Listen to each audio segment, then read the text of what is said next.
Hoi. Yeah, some people me the gangster of love. Some people call me. Hey. Goedenavond, hartelijk welkom weer in mijn programma Daar is niets mis mee. Nou, dames en heren, zoals u ziet, we gaan er vanavond een leuke spacey musical vanavond een happening van maken. Dat wordt een hele leuke muzikale aflevering vanavond. Maar we gaan het natuurlijk ook hebben over de occulte zaken waar ik het elke week over heb. En in dit verband gaan we luisteren naar een lezing van Albert Budden. En Albert Budden, dat is een onderzoeker, die doet al 20 jaar onderzoek naar klopgeesten. Poltergeist, u weet wel, die enge film. Nou, wat het allemaal inhoudt, dan moet u blijven luisteren naar natuurlijk en kijken naar mijn programma. Voorts hebben we een stukje band opgestuurd gekregen van mijn broer Alfons. Ja, want ik vergis wel af en toe in mijn namen van mijn broers, want we hebben Manolo, heb u ook gezien verleden week. Die wilde deze week ook weer in beeld, dus daar heb ik ook nog een stukje van. Maar terug te komen over Alfons, onze Amerikaanse reporter in New York, heeft mij een bandje opgestuurd waarin de Oklahoma City bombing, en daar gaat het dus over, McVeigh, die verleden week maandag, of afgelopen maandag, ter dood is veroordeeld door een dodelijke injectie. Nou, die Oklahoma City bombing, daar klopt ook van alles. Daar klopt ook niks van, daar is ook alles mis mee. Dus daar gaan we ook even naar luisteren. Nou ja, wat ik net al vertelde, we gaan nog even luisteren en praten met mijn broer Alfons. En Manolo wilde nog even in beeld, dus dat doe ik ook. En ik zou zeggen, blijft u lekker zitten vanavond, want het wordt een leuke aflevering. Tot straks.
Ja, dames en heren, wat heb ik u verteld? Is het een leuk muziekie? En wordt het een gezellige avond? Ja, ik dacht van wel, hè. Nou, wat gaan we doen? Ik heb een lezing opgenomen van Albert Budden. Nou, en Albert Budden die houdt zich bezig met poltergeists, klopgeesten. Dat zijn geesten die zich dus in huizen wanen en daar heeft deze man onderzoek naar gedaan. Nou, het hele leuke natuurlijk is ervan dat deze man ook daadwerkelijk echt met metertjes en apparaatjes echt aan het onderzoeken is wat er nu in de hand is. Nou, het is zo, volgens Albert Budden is het zo dat deze mensen die dus die verschijningen hebben van Maria's of van aliens of dat ze denken dat er iemand in huis is terwijl ze niks kunnen zien en objecten die bewegen en alles, dat komt door energie. Dus hij zegt heel simpel, die mensen zijn ooit eens in hun leven door bliksem of bijvoorbeeld langdurig onder een magnetisch veld. Dat bedoel ik mee te zeggen dat er allemaal elektrische apparaten in het huis zijn die dan het magnetisme verstoren en zodoende na een lange periode die mensen dus structureel veranderen en daardoor opeens met toename van een bepaald soort energie, dat zou dan bijvoorbeeld een lichtmas kunnen wezen of gewoon iets met stroom dat niet goed is in het huis dus, dat die mensen daardoor opeens verschijningen krijgen te zien. Nou, ik ben het er niet, gedeeltelijk ben ik het met hem eens dat dat best mogelijk is, maar zijn theorie, en die baseert hij dan op feiten, daar ben ik het niet helemaal mee eens. Want er zijn natuurlijk ook nog, hij heeft dan in dit geval in 20 jaar tijd 26 gevallen onderzocht. En ja, er zijn er naar mijn mening nog veel meer mensen die verschijningen hebben gezien. En die hebben dan niet onder die toename van elektriciteit in hun omgeving, hebben die daarin gezeten. Nou, zou je dan natuurlijk ook kunnen zeggen dat mensen zich door die toename tot hun hebben gekregen, dan praat ik over die elektriciteit, door gewoon de magnetisme en elektriciteit die de aarde uitstraalt. Nou, dat is natuurlijk allemaal mogelijk. Maar ja, echt heel duidelijk en heel vast met feiten wordt het voor mij niet. Maar laten we maar even gaan luisteren naar de lezing van Albert Budden over zijn bevindingen van poltergeist, klopgeesten. Gaan we even luisteren. Thank you very much. See that a lot of the faces here are the same ones as yesterday. I'm going to give essentially the same aspects of electromagnetic pollution, but as I explained yesterday, the effects of electromagnetic pollution are divided up into three areas. There are adverse health effects, people living under power lines develop all kinds of adverse effects that have been investigated. There are environmental effects, things that happen in the home, and there are consciousness effects, things that happen to the brain, because the human brain is a electrochemical computer, and the skull is entirely transparent to magnetic fields, and the brain can be affected by magnetic fields, especially if the person has developed a sensitivity to electricity. With psychical phenomena, however, I'm looking largely at physical environmental effects, although I will be touching on consciousness effects as well. Yesterday I talked about visionary experiences of people who have developed electrical hypersensitivity, sensitivity to electricity. These people have undergone a major electrical event, they've been struck by lightning or had major electrocution or been near ball lightning or some kind of source of high levels of current, and they have developed a sensitivity. They then go and live in an electromagnetic hotspot and they have these alien abduction experiences. Today I'm going to talk about haunting phenomena. Some of these cases that I look at, it's somewhat arbitrary as to whether I look at one part of their experiences or another, because the people who encounter aliens in their homes also encounter ghosts. They also see spirits, they also have objects move, they also have traditional psychical phenomena. Poltergeists, what's called poltergeists, or what psychical researchers have named poltergeists, and this is supposed to be caused by psychokinesis, the movement of objects by their mind. I don't think psychokinesis exists. Having said that, there might be some studies that have shown that the throw of dice can be affected by somebody's willpower, and the chances of these throws of dice can be detected statistically above chance. But to transpose this sort of phenomena to the environments of people's homes, I think is a false connection. Once again, these physical effects are electromagnetic in nature. Having said that, there are also a number of subjective sensations. The number of haunted houses that I've visited, haunted homes, and they're not necessarily old spooky looking castles or dilapidated shacks or anything like that. They can be very, very ordinary modern places. They can be pubs, they can be strip clubs. I had a haunted strip club in London a couple of months ago, which was very embarrassing, but these girls, they saw this figure come through the wall. They felt that somebody was in the room watching them. Well, I said in a strip club, that would probably be quite appropriate, but it's one of the commonest things, this sense of presence. In haunted houses, people complain that they get this strong and pleasant feeling that somebody or something is in the room with them, although they can't see anything, and they're being watched. Now, this has been reproduced in the laboratory. It is quite a well-known, well-documented neurological effect, and it's the effect of electromagnetic fields on the temporal lobes of the brain, and they produce this sense of presence.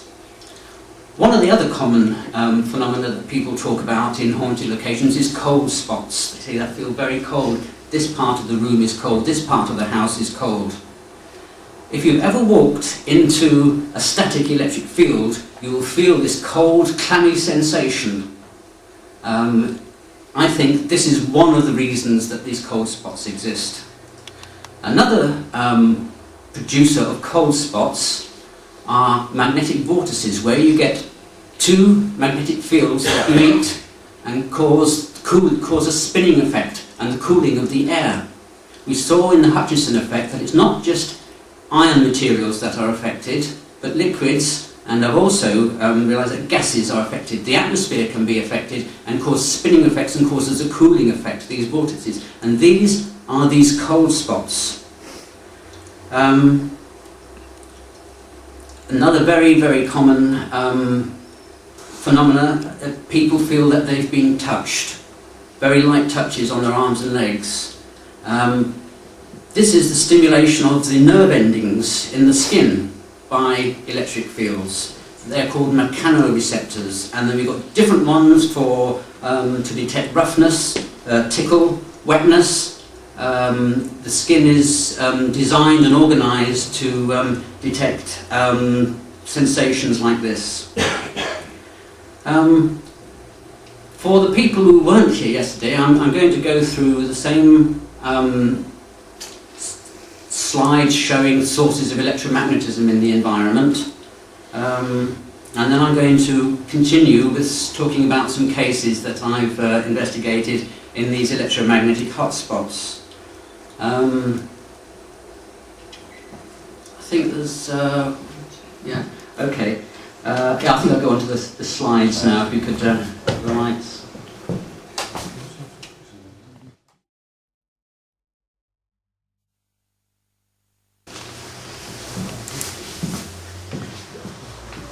People in haunted houses have complained that little lights, at night they see little lights flitting about in the room.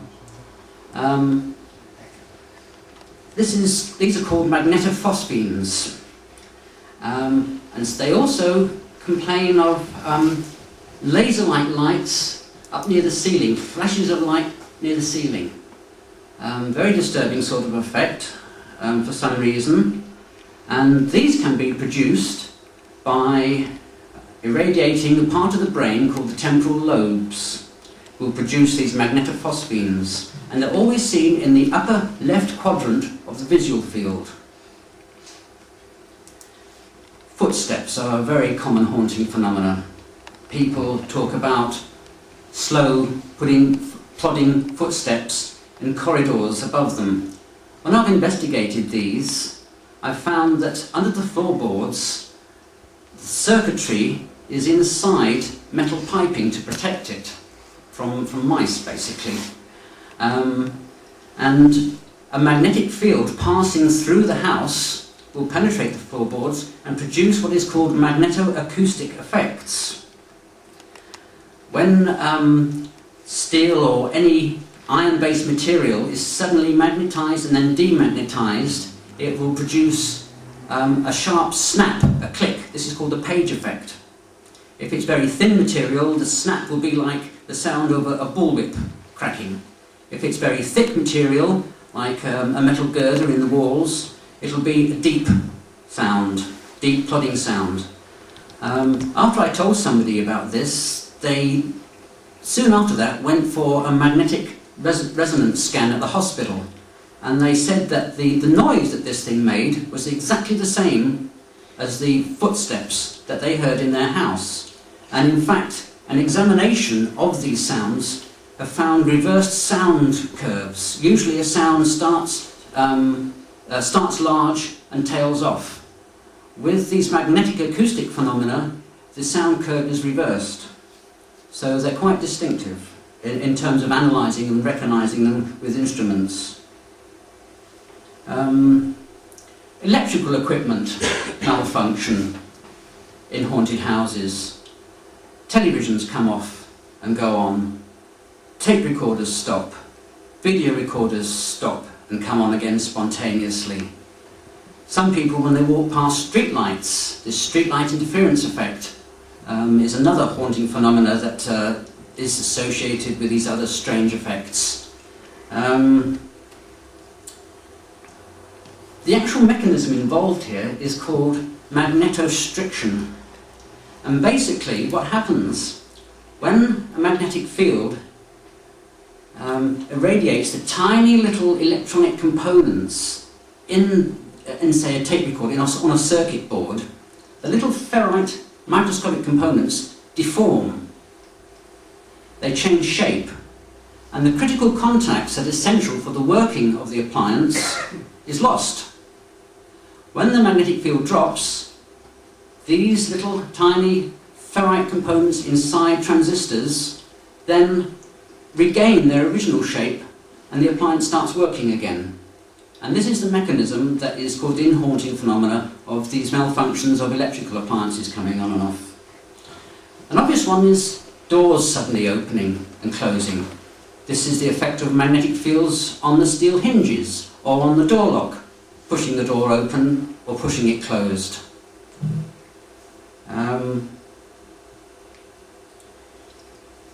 Subjective effects include such things as strange smells.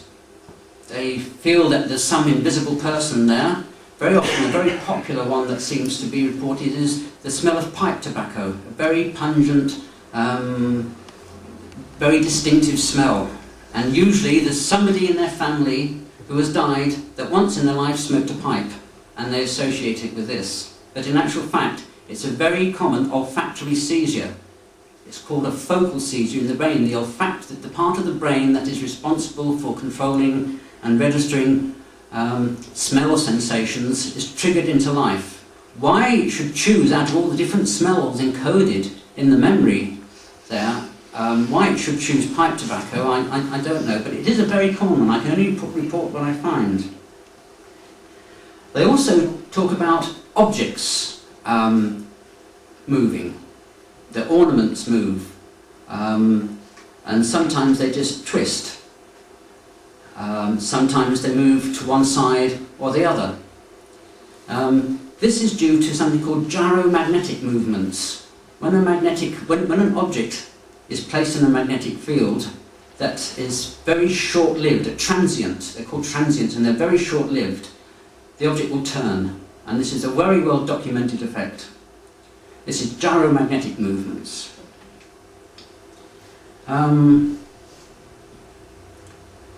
Another rather disconcerting effect is people in these haunted locations find that they begin to do something, like they might decide that they're going to go upstairs, and the next instant they find they're at the bottom of the garden, with no sense of transition in between. This is known as automatic behaviour, automatisms, and it's an epileptic-like effect, where they will carry out a series of actions and have absolutely no memory of it. And this is a very well documented epileptic effect. These people don't have convulsions, but they do have these small focal seizures that will produce automatic behaviour. Some talk about objects that levitate, and we will soon, I'll show you a film of somebody who has actually induced levitations of objects using electromagnetic fields. And they're not just objects made of iron or steel, they're made of any material: wood, plastic, styrofoam, even liquids, even yogurt comes out of its pots. You'll see this. This is something that I showed yesterday. It's a different film. It's a much better film, and it also has Dutch subtitles, so those of you who were rather lost with the raw footage that I showed yesterday will be much happier with this one. A common auditory seizure, auditory hallucination, is piano music. People have reported that they've heard piano music, and there's no source of the piano music. This is very common. It seems that piano music is something that's stored in the auditory centres of the brain and is triggered more readily than other sounds. Why this should be, again, I don't know, but I can only report what I find. Piano music is very, very common. One lady that I spoke to went to an art gallery that I later found out was in a hot spot, and she was looking at a painting, and she heard footsteps come up behind her, and she assumed that it was somebody else coming to look at the painting. She said, "It's nice, isn't it?" There's no answer, and she turned and there was nobody there. And not only that, the floor that she was on was carpeted, and yet she heard high heels on the stone floor. This is an auditory hallucination. This is another very common auditory, where parts of the brain that control the auditory modalities is triggered into life, kindled it's called in neurological terms, kindled into life. Phantom footsteps. They also very often have déjà vu. We all experience déjà vu at one point or other. Feelings that something someone said, or some action or some place is very, very familiar. Déjà vu is actually a seizure in a part of the brain. They also experience the reverse, which is jamais vu, where familiar surroundings seem strange. They also have an effect called desynchronization. I think I talked about this yesterday, where their sense of time is distorted, and they feel that short periods of time are long, and long periods of time are short. Once again, this is through stimulation of the temporal lobes, because the temporal lobes of the brain are the most electrically unstable. They will also have a fear reaction. They will suddenly feel absolutely terrified for no particular reason. It lasts 10 seconds and it goes. This is very common in haunted houses. You're supposed to feel afraid in haunted houses. This has been induced artificially by a man called Michael Persinger in Canada. And what Michael Persinger did was to actually subject people in a room to magnetic fields. He got a crash helmet, and he put holes in it, and he put solenoids in it, and the pulse magnetic fields were controlled by the computer, and he could control and produce all these hallucinations at will. Another unusual haunting phenomenon is something called aphasia. Muteness, people can't speak. I used to get phone calls from a lady who used to see a ghost, a figure, come in one door and go up the stairs and disappear. And used to come in more and go upstairs like a recording. This is what I think these things are, but I'll talk about that later. And I eventually said to her, when he comes again, speak to it. And after a while, she telephoned me and she said I couldn't speak. I tried to speak, but I found that I was unable to. This is where the language centres, Broca's area and Wernicke's area, these are the centres of the brain that control language become paralysed. Muteness is another fairly common phenomena in haunted locations.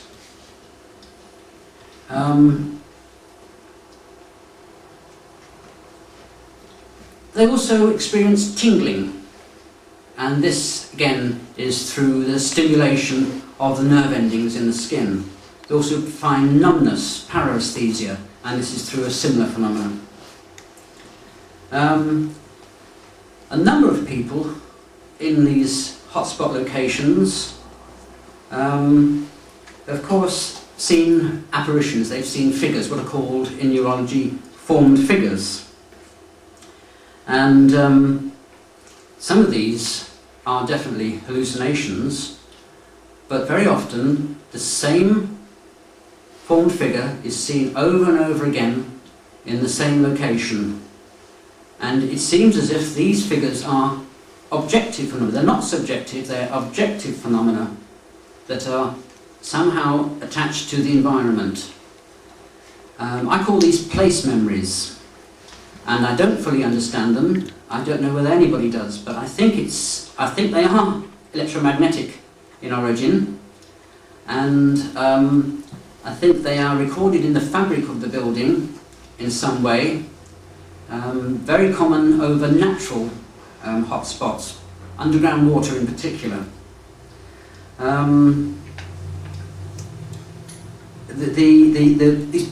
These place memories, these figures, they do the same thing all the time. They don't seem to show any awareness of the person observing them. They come in the door, they go up to the curtain, they disappear. Next time they come in, they go up to the curtain, they disappear. Over and over again, different people saying the same figure, doing the same thing. So it seems like some kind of video recording in a way that just plays when they are in a sensitive state, if they are sensitive to these things, if they have electrical hypersensitivity, if there's an earth movement and the piezoelectric or piezomagnetic fields going through the house, does this trigger these objective phenomena? They should be able to be photographed. And I have seen a number of photographs. Most photographs are hoaxes, they're double exposures, or they're misinterpretations of mundane phenomena or light effects. Photographs don't really prove very much, I'm afraid. But these place memories, I think, are an uninvestigated, misunderstood, poorly understood phenomena that should be able to be recorded in some way.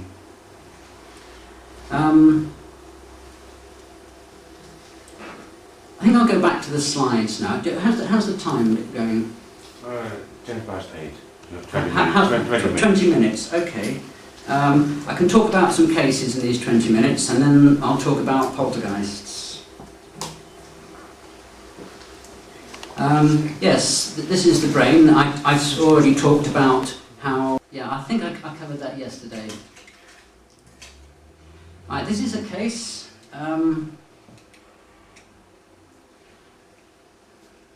middle-aged lady in her, well, mid-30s, went to bed one night. This particular lady had environmental sensitivities, electrical hypersensitivity, chemical sensitivities, food allergies. She awoke suddenly in the night to find a small child sitting on her pillow, and she got out of bed and looked at this thing. This is a drawing of it. It seemed to be dressed in a very, very simple kind of slip. She couldn't see the hands or the feet. They seemed to disappear into the shadows and folds of the bed. It had black glistening eyes and a very a feeling of evil and menace in the eyes. It had a sort of twisted little mouth. It's slightly smaller than life size. Well, she looked this thing over and she looked at the digital clock, and it was 1:10 in the morning. This particular lady had a series of these experiences throughout her life. She wasn't afraid. She was more concerned about getting a good night's sleep. So she looked for her husband, but for some reason he wasn't there. This is a negative hallucination. So she left the room, she went down the corridor, she put some dirty washing in the washing machine, came back, gone. Her husband was back as well. But very curiously, he was right on the edge of the mattress, as if he'd been nudged over. This is her drawing of what she later called the troll.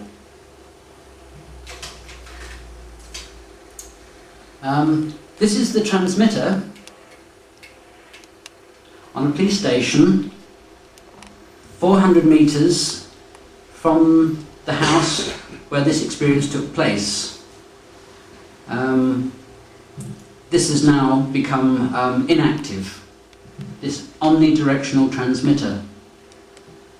But it seems that it was this that is a prime candidate for triggering her experiences, or this particular experience.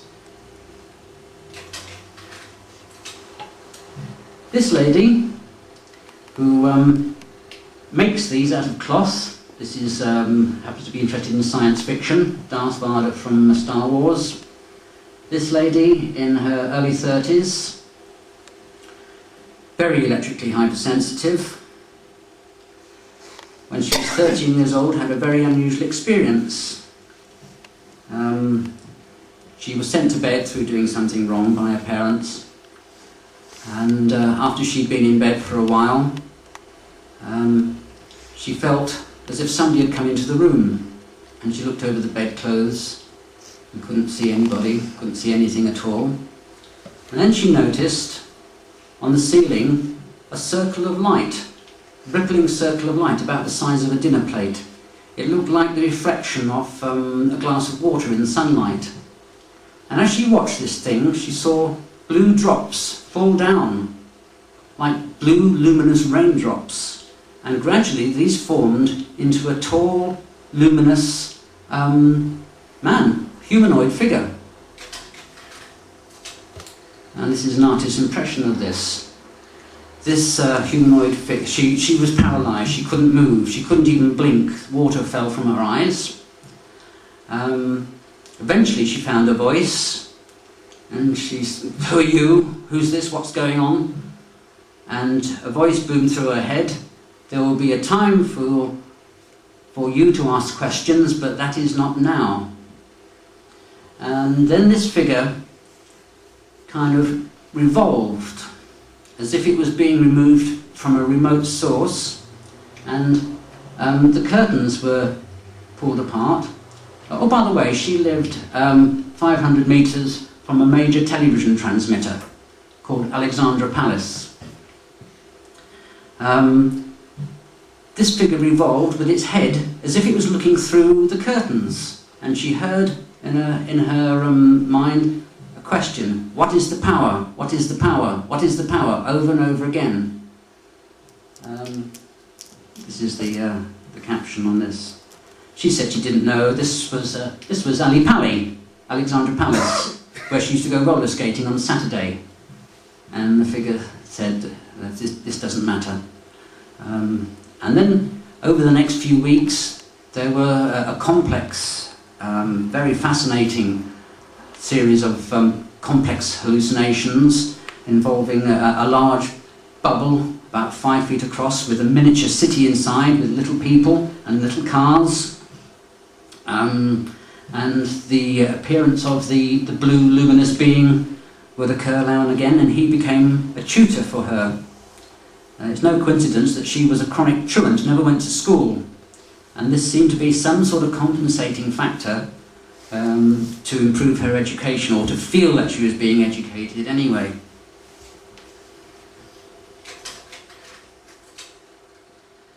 Yes.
Ja, nou, dan hebt u net nog even kunnen luisteren naar wat Albert Budden te vertellen had over die poltergeist. Ik hoop dat u er wat van opgestoken heeft. Ik tenminste, althans wel. Dan heeft u nog even naar een leuk stukje muziek kunnen luisteren. En nu gaan we over, niet naar mijn broer, want die was zo blij dat hij vrij was. Er was geen zin voor me want die was doorgezakt. Er was geen zin voor me mee te spreken. Maar ik heb nog wel een stukje film. Dat gaat over de Oklahoma City bombing. En dat houdt in dat die McVeigh, die ze afgelopen maandag dus ter dood hebben veroordeeld en ook ter dood hebben gebracht. Dit met een injectie, dus met gif gespoten. Daar gaan we nog even over praten, want dat verhaal dat klopt niet helemaal met die McVeigh en hoe dit het allemaal heeft moeten doen. Want het bewijs is dus zo, dat is dus nu in de grond. Hij kan dus nooit meer iets getuigen over welke mensen er nou misschien wel wat mee te maken hebben gehad. Dus ook wel wat mee te maken hebben gehad. Nou, dat kan hij nou niet meer vertellen, want hij is dood. Dus ja, het is toch weer een beetje, lijkt het alsof ze de boel weer in een doofpot hebben willen stoppen. Maar laat u maar even kijken wat deze man nog te vertellen heeft over McVeigh en de Oklahoma City bombing. Tot straks weer. First of all, why don't we just frame for our audience your book and how it came about, and maybe just a little background of you yourself. Well, I've been an investigative reporter for the last 15 years. I've written 7 books, and I've written a couple of hundred articles for newspapers and magazines in the United States and Europe. Subjects have been mainly what people like to call deep politics, what's going on behind the scenes, and that also includes medicine and health as well as just straight politics. I got interested in the Oklahoma City bombing a few days after the bombing when the facts began circulating around the country that seismographical evidence showed that there was more than one explosion at the building, and that this didn't fit with the government's scenario that it was a single truck bomb from a Ryder truck parked at the curb. So that was my beginning point, and through interviewing a number of bomb experts and other people who were eyewitnesses or ear witnesses on the scene, it became clear to me that in fact there were at least 2 explosions, and that from the damage, the profile of the damage done in the building, there had to have been charges placed inside the building that went off more or less simultaneously with the truck bomb. And that led me to the obvious conclusion that, we had to be talking here about a fairly sophisticated operation. In fact, a very sophisticated operation. It wasn't just a couple of people who hated the U.S. government who wanted to destroy a building. They were the visible people. But behind the scenes, there had to be some real professionals involved. And so that raised all kinds of questions about why and who and all of that. So that's where I really began. Mm-hmm. Some of the interesting observations or the interesting facts that you uncover have to do with the fact that there's a disparity between the United States Geological Survey seismograph and the University of Oklahoma seismograph. Yes, well, the U.S. Geological Survey eventually wanted to conclude that one explosion was very plausible. And I believe that they had to really stretch it to come to that conclusion, that in fact the clear evidence is that there were several explosions. And I talked extensively with Ray Brown, who is a geologist at the University of Oklahoma. And finally he said to me, look, he said, I saw the damage, I walked through some of it, and to me it looked like people simply came in there and did a demolition job on the building, just like the kind of demolition that you see on television. And that evidence, and plus his seismographical evidence, made it clear to me that we were talking about something quite strange indeed. And for a while, the U.S. Geological Survey seemed to consider the possibility that there was more than one explosion, but eventually they decided that that wasn't a good idea. And my opinion, frankly, is that they decided to abandon the investigation because it would be politically incorrect and dangerous for them. You also pointed out a few inconsistencies or misconceptions about the fertilizer bomb that McVeigh is allegedly have said to constructed.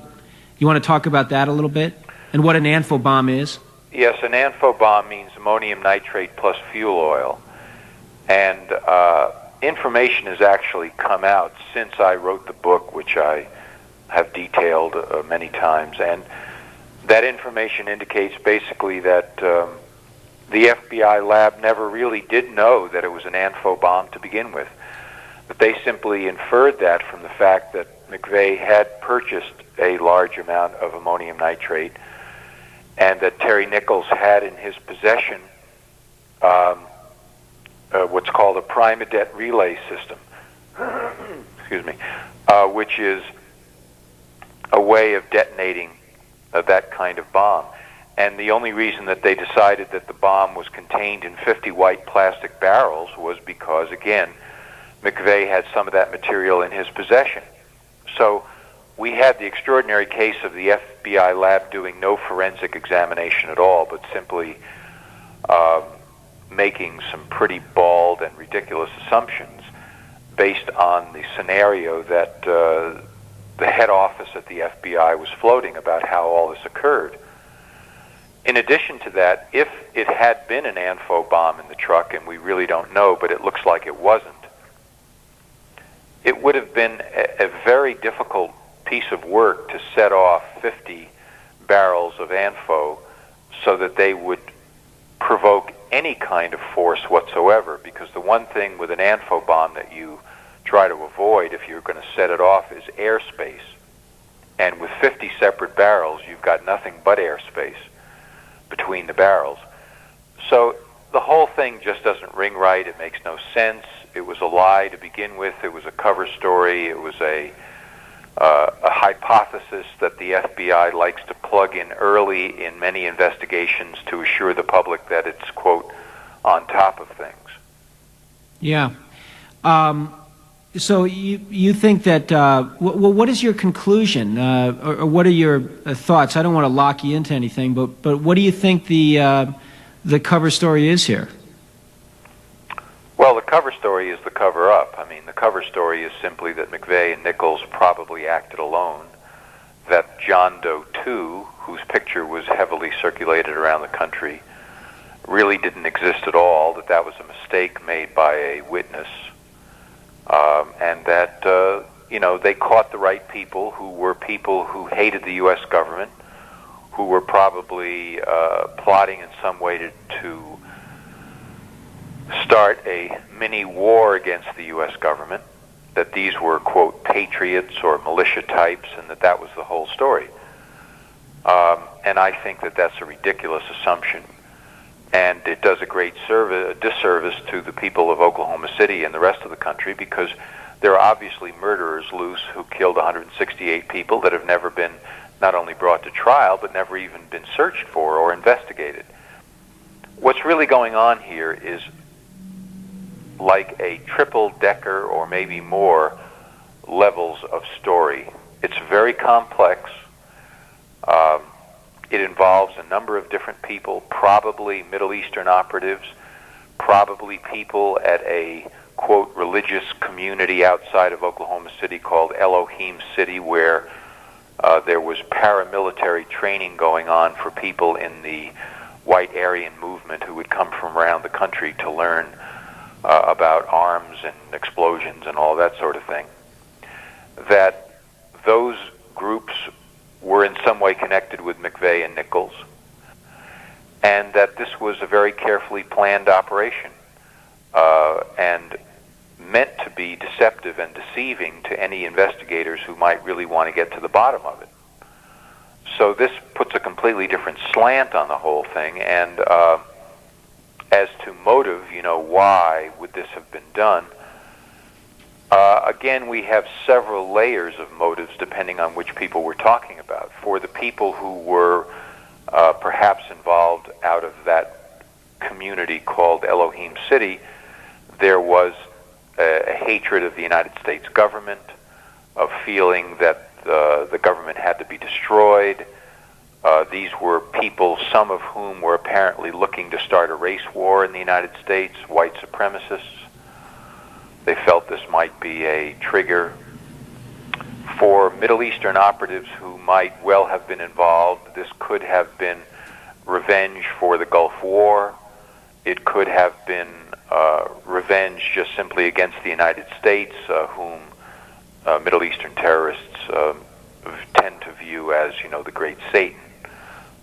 Now, beyond that, it's hard to say and only speculation, but my feeling is that we could be looking at yet a much more shadowy level of operation here, which used the people that I've just discussed. Ja, dames en heren, dat was het verhaal over de Oklahoma City bombing. En zo ziet u bij mijn programma, daar is niks mis mee. Dan in het geval met niks nieuws hou ik u toch goed op de hoogte. Nou, we gaan nu even verder naar mijn broer Manolo, want die vond het zo leuk dat op tv en hij heeft me geholpen. En ja, ik ben niet echt blij mee, want mijn huisje is één grote puinhoop geweest. En ik kwam gewoon uit Amerika in een hele grote rommel hier in huis. Maar ja, ik kan het hem niet weigeren. Hij heeft mij geholpen. En ja, hij vond het zo leuk bij die televisie. Dus ik laat hem nu nog even in beeld. En wel in Enschede was hij bij een natuurmuseum. Dus laten we nu nog maar even kijken naar mijn broer Manolo uit Barcelona. Nou, hij maakt er weer een potje van. Maar ja, laten we maar even kijken. Hallo, ik Manolo uit Barcelona. Ben hier voor de kleurnet televisie maken. En ik ben een nieuwe hier, heb ik in persoon. Hallo. Hallo. Hoe is uw naam? Martin. Martin. Martin van Klooster. U praat wel raar. Kom je uit Groningen of zo? Nee, ik kom uit Den Haag. Uit Den Haag? Uit Den Haag. Waar is het Den Haag? Dat ligt aan de andere kant van het land. Bij de zee. Toch bij Groningen, hè? Nee, andere kant. Oh, nee, ja, is het goed. Moeten luisteren. Waar zit ik hier, oh? Want ik maak natuurlijk een geweldige documentaire voor de kleurnet voor mijn broer Mauricio. Ja, je bent hier in Enschede en hier ben je in het Natuurmuseum. Natuurhistorisch Museum. Origineel. Is je dat hier, oh? Ja, dat is hier zo. Oh, dan gaan wij kijken. Ja. Kunnen we die deur openmaken? Laten zien, hè? Hallo, kom maar hier. Ja. Jij vertelt de mensen hier wat is waar we voor staan. Hier staan we voor walvisbotten die hier gevonden zijn heel vroeger. Veel vroeger, de laatste 100 jaar zeg maar. In Twente en in de Achterhoek. En hoe oud zijn die botten? Die botten zijn miljoenen jaren oud. Miljoenen jaren? Ja, dat zijn nog echt fossielen. Is je bijna net zo oud als jouw haar lang is? Zo ongeveer. Zo ongeveer. Okay. Dus er zijn botten van? Van walvissen. Kijk.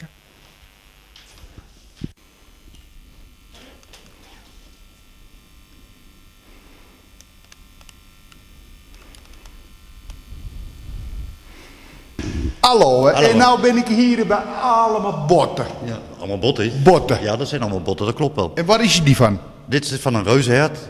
Erop staat van een wiesent, steppenwiesent. En daar verderop staat van een holenbeer. Die zijn, dus dit is van een reuzenhert? Ja. Zeg maar wat het is. Ja, een reuzenhert. En die leefden vroeger in de ijstijden gelijk met de mammoeten en dergelijke. En die kwamen in Ierland voor, maar die kwamen ook hier in Holland voor en in Duitsland en in Spanje zelfs. Ah, in Barcelona ook. Ja. En wat is het daar voor botten? Maar daar verderop? Of, nou, zeg maar gewoon en kijken naar de camera. Hierachter, daar is de fossiele zaal. Daar liggen allemaal fossiele schelpdieren en zo die vroeger op de Nee, ik wil weten, wat is dat er voor boys? Oh, hierachter. Dat is steppenwiesent. En daarachter, helemaal achter dat kleintje, dat is de holenbeer. En die leefden allemaal ongeveer in dezelfde periode. Ja, dus dat... je praat er wel leuk, hè? Jij, ja, geinig, hè? Ja. Geinig, maar dat moet ook. Okay. We gaan kijken, wat is daar? Daar zijn botten. Botten, toch een botten, hè? Dat zijn allemaal botten, maar dat zijn botten van een wolhagen mammoet. En die zijn voor een jaar of 2, 3 geleden zijn die hier opgegraven in Borne. Daar waren ze een wijk aan het aanleggen en dan kwam ineens die drechtlijnmonteur, die vond een bot en die dacht van, nee, dat kan nooit van een koe wezen. Dus daar is hij mee naar het museum gekomen. Hebben we onderzocht en dan bleek dat van een mammoet te zijn. Toen hebben ze hele werk hebben ze stilgelegd en we hebben een week lang de tijd gekregen om helemaal uit te graven. En hoe oud is een mammoet? Een mammoet dat is uit de ijstijd, dus dat is een paar, ja, zal wel een miljoen of wat geleden geweest zijn. Oh. Dus dat, ja, dat, maar die had langer haren als ik trouwens.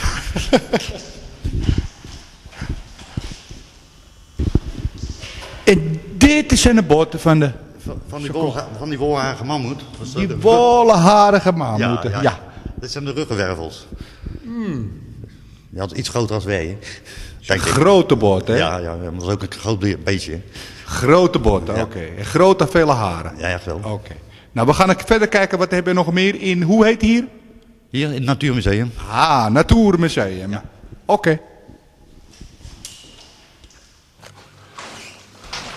Nou, ik vind het hele leuke hier om het te doen voor kleurnet. Ik mag u hartelijk danken. Ik jullie ook. En tot de volgende keer. Zeker weten. Wanneer komen u naar Barcelona? Volgend jaar misschien. Met de vakantie, hoor. Als Johan Cruijff terugkomt, ben ik er ook weer. Oké. Adios. Ciao. Bye. Dit was Manolo uit Barcelona voor die kleurnet uitzending, hè. Dag. Nou, dat was mijn broer. Allemaal leuk en aardig, hè, met zijn Spaanse gebabbel. We gaan nu weer even verder naar een stukje muziek. En dan hoop ik u volgende week weer te kunnen zien.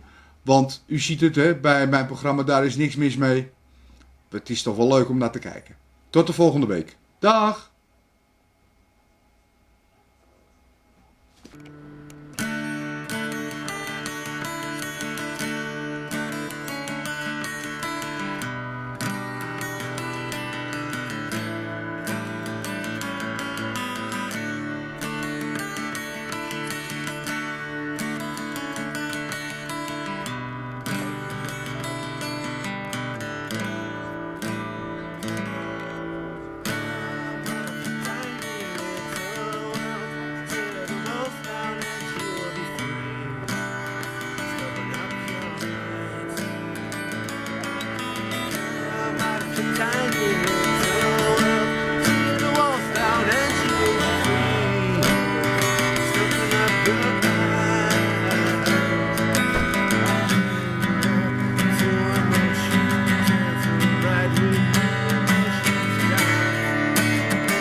Life is